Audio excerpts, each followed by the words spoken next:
Beberapa tahun terakhir, dunia terasa berjalan seperti biasa. Tapi coba kamu perhatikan lebih dalam. Ada sesuatu yang pelan-pelan berubah. Harga kebutuhan makin naik. Penghasilan terasa sama saja. Lapangan kerja makin sempit. Dan entah kenapa, semuanya terasa makin berat. Kita pikir ini cuma fase sementara. Tapi bisa jadi, ini awal dari sesuatu yang jauh lebih besar. Para ahli menyebutnya sebagai gelombang krisis 2030. Sebuah masa di mana ekonomi, lingkungan, dan teknologi bertabrakan dalam satu titik ketidakpastian. Dan yang bikin ngeri, tanda-tandanya sebenarnya udah ada di depan mata kita. Sayangnya, banyak yang belum sadar. Jadi, di video ini, kita bahas satu persatu. 7 tanda krisis 2030 yang sudah mulai terjadi sekarang. Setiap kali ke pasar, rasanya kaget. Harga beras naik, minyak goreng naik, telur naik, bahkan sayur yang dulu murah sekarang bikin mikir 2 kali. Padahal, bukan cuma kamu yang ngerasa. Hampir semua orang ngomong hal yang sama. Duit segini kok cepet banget habis ya? Bukan karena kita boros, tapi karena nilai uangnya memang makin kecil. Kebutuhan harian yang dulu bisa dipenuhi dengan 100.000, sekarang mungkin butuh 2 kali lipat. Dan yang lebih mengkhawatirkan, kenaikan ini terjadi pelan, tapi terus-menerus. Seolah jadi hal biasa. Kita terbiasa ngeluh, tapi lama-lama pasrah. Lalu lupa bahwa ini bisa jadi tanda awal krisis ekonomi yang sedang membentuk diri di depan mata. Inflasi bukan sekadar angka di berita. Ini tanda nyata bahwa sistem sedang bergetar. Masalahnya bukan cuma harga yang naik, tapi penghasilan yang gak ikut naik. Gaji tetap, bonus makin jarang. Sementara biaya listrik, transportasi, dan bahan pokok terus menanjak. Hidup terasa seperti lomba yang makin berat.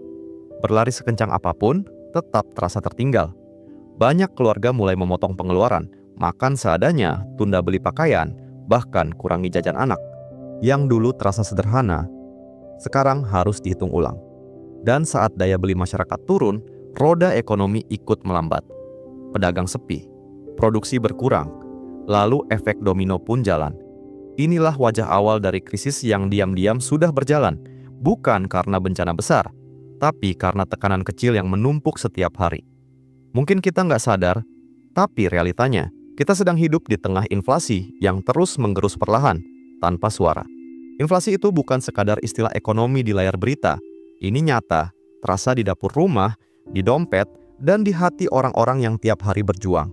Setiap kenaikan harga bukan cuma soal angka, tapi soal keputusan. Hari ini masak apa? Uang cukup sampai tanggal berapa?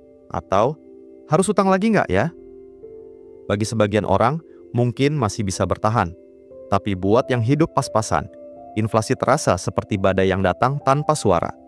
Bukan tiba-tiba, tapi perlahan-lahan mengikis keseimbangan hidup. Dan yang paling bahaya, ketika semua ini dianggap normal. Ketika masyarakat mulai terbiasa hidup mahal dan menurunkan standar harapannya. Padahal, itulah momen di mana krisis sebenarnya mulai menggigit. Bukan saat harga melonjak drastis, tapi saat kita berhenti peduli dan mulai terbiasa menderita dalam diam. Kalau ini terus dibiarkan, daya beli bukan cuma turun, tapi bisa runtuh sepenuhnya. Sekarang semuanya serba mudah. Kamu mau beli HP baru, cicilan 0%. Mau liburan, bisa pay later. Bahkan beli makanan pun bisa dicicil. Sekilas terlihat membantu, tapi kalau dipikir-pikir, kita sedang hidup di budaya nanti aja bayarnya. Gaya hidup yang serba cepat dan ingin instan bikin banyak orang terjebak dalam lingkaran konsumsi. Kartu kredit, pinjol, pay later, semua tampak ringan di awal, tapi ujungnya berat. Masalahnya, banyak yang nggak sadar bahwa kebiasaan kecil ini perlahan menggerus kebebasan finansial kita sendiri. Bukan karena malas, tapi karena sistem memang dirancang agar kita terus belanja, terus tergantung. Dan tanpa sadar, utang jadi gaya hidup baru. Bukan karena kebutuhan, tapi karena keinginan yang terus dipancing oleh iklan dan tren. Coba lihat sekelilingmu. Berapa banyak orang yang kerja keras tiap bulan, tapi ujung-ujungnya gajinya habis untuk bayar cicilan. Motor, rumah, bahkan gaya hidup, semua pakai kredit. Kita hidup dalam ilusi mampu, padahal banyak yang sebenarnya cuma bertahan lewat utang. Begitu tanggal gajian datang, sebagian besar langsung habis untuk bayar tagihan. Sisanya, nggak cukup untuk kebutuhan dasar. Akhirnya minjam lagi. Siklusnya terus berulang. Dan disinilah masalahnya. Saat utang bukan lagi solusi, tapi sudah jadi kebiasaan. Kita kehilangan rasa aman karena setiap bulan hidup dikejar tagihan. Dan ini bukan cuma masalah individu, tapi gejala sosial. Masyarakat yang dibentuk untuk konsumsi, tanpa sadar sedang membangun fondasi krisis yang lebih dalam. Ledakan utang konsumtif ini bisa dibilang seperti bom waktu. Nggak langsung meledak, tapi dampaknya pelan-pelan terasa. Begitu ekonomi goyah sedikit saja, ada PHK, inflasi naik, atau bunga bank berubah, jutaan orang bisa langsung jatuh ke jurang keuangan. Karena tabungan tipis, tapi cicilan menumpuk. Yang dulu terasa mudah, sekarang jadi beban yang bikin susah tidur. Lebih parahnya lagi, banyak orang menutupi tekanan finansial ini dengan tampil seolah-olah baik-baik aja. Padahal, di balik senyum dan postingan media sosial, banyak yang sedang tenggelam dalam beban utang. Dan kalau pola ini terus dibiarkan, bukan cuma individu yang kolaps, tapi ekonomi masyarakat bisa ikut terseret.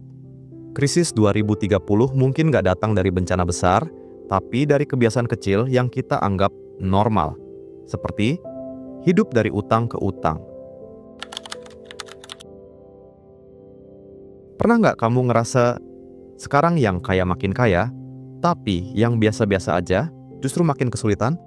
Di kota besar, gedung-gedung baru terus berdiri. Kafe selalu ramai, mobil mewah lalu lalang. Tapi di sisi lain, di gang sempit atau pinggiran kota, ada orang-orang yang masih berjuang buat makan 3 kali sehari. Itulah wajah nyata dari ketimpangan ekonomi. Bukan sekadar angka di laporan pemerintah, tapi jarak sosial yang makin terasa di kehidupan sehari-hari. Yang punya modal bisa berkembang pesat, sementara yang nggak punya stuck di tempat yang sama, bahkan mundur. Dan ketika kesenjangan ini makin lebar, muncul perasaan iri, lelah, bahkan tidak percaya pada sistem. Inilah salah satu tanda krisis paling halus, ketika rasa keadilan perlahan hilang dari masyarakat. Coba kamu pikir, berapa banyak anak muda yang kerja keras tiap hari, tapi tetap nggak bisa beli rumah? Harga properti melonjak, biaya hidup terus naik, tapi gaji jalan di tempat. Kita bilang, kerja keras pasti berhasil. Tapi realitanya, sistem sekarang nggak selalu berpihak pada yang berjuang. Yang punya akses dan koneksi bisa melesat jauh. Sementara yang mulai dari nol, seringkali cuma muter di lingkaran yang sama. Banyak yang akhirnya nyerah. Bukan karena malas, tapi karena mereka lelah berlari di jalan yang nggak rata. Dan di tengah kondisi ini, kesenjangan bukan cuma soal uang, tapi juga soal kesempatan, harapan, dan arah hidup. Kalau jurang ini terus melebar, bukan cuma ekonomi yang goyah, tapi rasa persatuan di masyarakat juga ikut retak perlahan. Kita sering dengar pepatah, rezeki sudah diatur. Tapi di dunia yang makin tidak seimbang ini, yang terasa bukan rezeki diatur, melainkan peluang diatur. Yang punya aset makin mudah menambah aset, yang tidak punya makin sulit mengejar. Sementara di banyak daerah, lapangan kerja berkurang, anak muda pindah ke kota besar, dan desa kehilangan potensi terbaiknya. Ketimpangan ini akhirnya menciptakan dua dunia dalam satu negara. Yang satu, hidup dalam kenyamanan digital. Satunya lagi, masih berjuang di realita keras. Ini bukan cuma masalah ekonomi, tapi masalah arah bangsa. Kalau kita biarkan, rasa saling percaya bisa hilang, dan masyarakat jadi mudah dipecah. Krisis 2030 bukan cuma soal uang, tapi tentang apakah kita masih punya rasa kita sebagai satu bangsa, atau sudah terpisah oleh jurang kesejahteraan. Coba ingat, dulu 100.000 bisa belanja banyak. Sekarang, belum sampai kasir, uangnya sudah habis. Kita kerja keras, tapi hasilnya terasa makin kecil. Bukan karena malas, tapi karena nilai uangnya terus melemah. Inflasi perlahan menggerus daya beli, bikin semua terasa mahal. Uang yang dulu bisa buat nabung, sekarang cuma cukup untuk bertahan hidup. Bagi sebagian orang, menabung bukan lagi soal masa depan, tapi soal bertahan hari ini. Dan yang bikin ngeri, kondisi ini diterima begitu saja, seolah memang sudah sewajarnya. Padahal di balik itu semua, ada krisis kepercayaan yang sedang tumbuh. Kepercayaan bahwa uang yang kita pegang hari ini belum tentu bernilai sama besok. Dan begitu rasa percaya itu hilang, fondasi ekonomi masyarakat bisa mulai retak. Sekarang banyak orang mulai berpikir 2 kali sebelum menabung di bank. Ngapain nabung kalau bunganya kecil, tapi harga barang naik terus? Pertanyaan itu makin sering muncul. Orang mulai lirik emas, dolar, tanah, bahkan kripto. Bukan karena ingin kaya cepat, tapi karena ingin selamat dari penurunan nilai uang. Fenomena ini menunjukkan satu hal penting. Kepercayaan terhadap sistem keuangan sedang bergeser. Kita nggak lagi yakin bahwa uang di tabungan bisa melindungi nilai kerja keras kita. Dan ketika masyarakat mulai mencari aset alternatif secara besar-besaran, itu artinya ada kegelisahan kolektif yang sedang tumbuh. Kegelisahan bahwa sistem lama nggak lagi bisa memberi rasa aman. Ini bukan cuma perubahan cara simpan uang, tapi tanda bahwa struktur ekonomi mulai berubah dari dalam. Ketika uang makin kehilangan makna, yang berubah bukan cuma harga barang, tapi cara kita memandang hidup. Segalanya mulai diukur bukan dari nilai rupiah, tapi dari kestabilan dan rasa aman. Orang mulai sadar, kerja keras belum tentu cukup kalau nilai uangnya terus merosot. Akibatnya, muncul pola baru. Sebagian orang jadi nekat ambil risiko tinggi, sementara yang lain memilih diam dan takut bergerak. Dua-duanya sama berbahayanya, karena saat kepercayaan terhadap uang memudar, masyarakat bisa kehilangan arah dalam menilai apa itu cukup. Kita mulai menilai waktu, kerja, bahkan kebahagiaan dari hal-hal yang sifatnya sementara. Dan inilah krisis yang paling halus. Bukan ketika uang habis, tapi ketika uang sudah nggak lagi dipercaya sebagai alat untuk hidup dengan tenang. Coba perhatikan. Listrik makin mahal, bensin naik, dan harga pangan ikut melambung. Kita sering dengar istilah krisis energi atau krisis pangan di berita dunia. Tapi sekarang, dampaknya mulai terasa di rumah kita sendiri. Cuaca makin nggak menentu, hujan datang nggak sesuai musim, panas terasa ekstrim.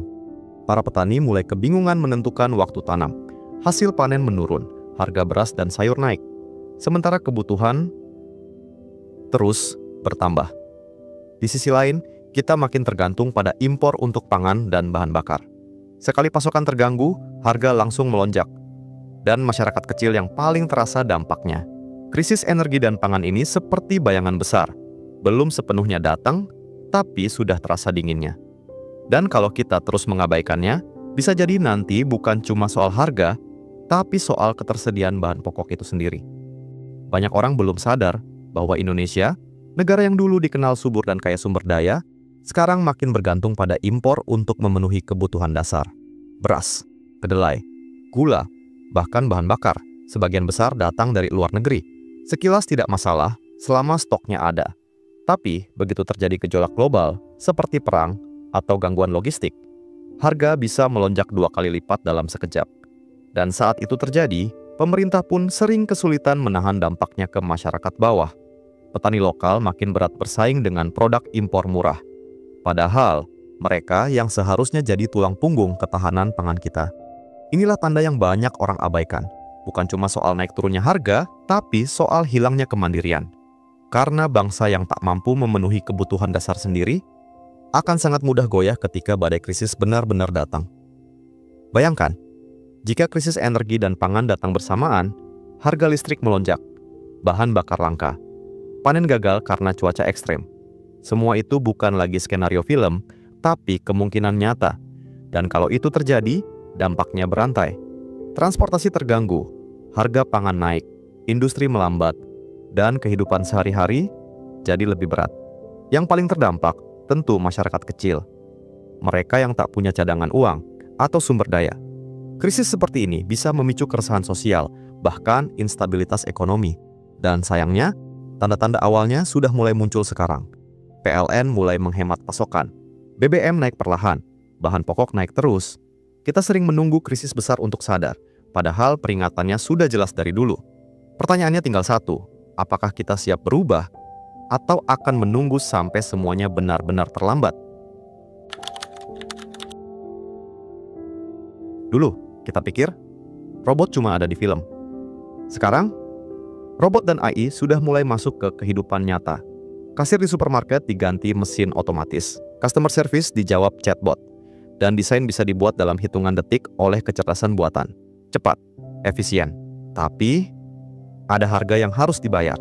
Pekerjaan manusia mulai hilang satu persatu.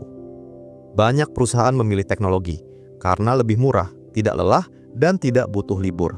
Dan bagi sebagian orang, Ini bukan kemajuan, tapi ancaman nyata. Kita sering bangga dengan kemajuan digital, tapi lupa bertanya, kalau semua bisa digantikan mesin, apa yang tersisa dari peran manusia?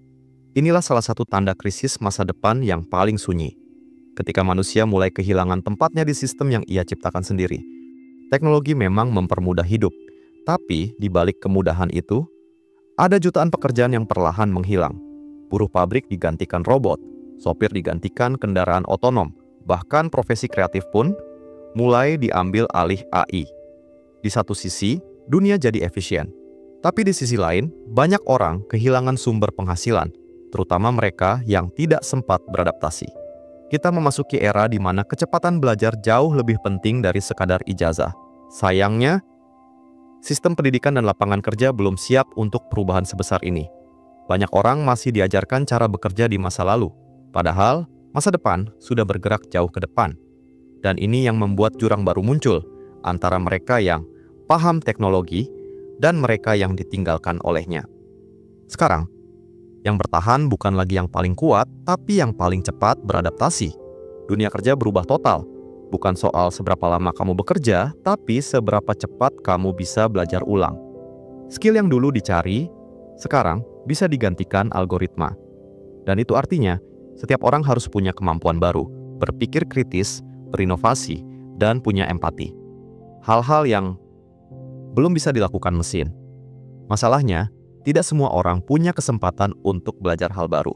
Banyak yang tertinggal karena keterbatasan akses, waktu, atau biaya. Inilah dilema besar di era teknologi. Kemajuan yang seharusnya membebaskan justru bisa menciptakan gelombang pengangguran baru. Krisis 2030 mungkin tidak datang dari kehancuran ekonomi, tapi dari kehilangan makna manusia di tengah dunia yang semakin dikendalikan mesin. Musim hujan dan kemarau sekarang sudah nggak bisa ditebak lagi. Kadang hujan deras datang di bulan yang seharusnya panas. Kadang kemarau panjang bikin tanah retak dan sawah kering. Banjir datang tanpa peringatan, sementara petani gagal panen karena cuaca ekstrim.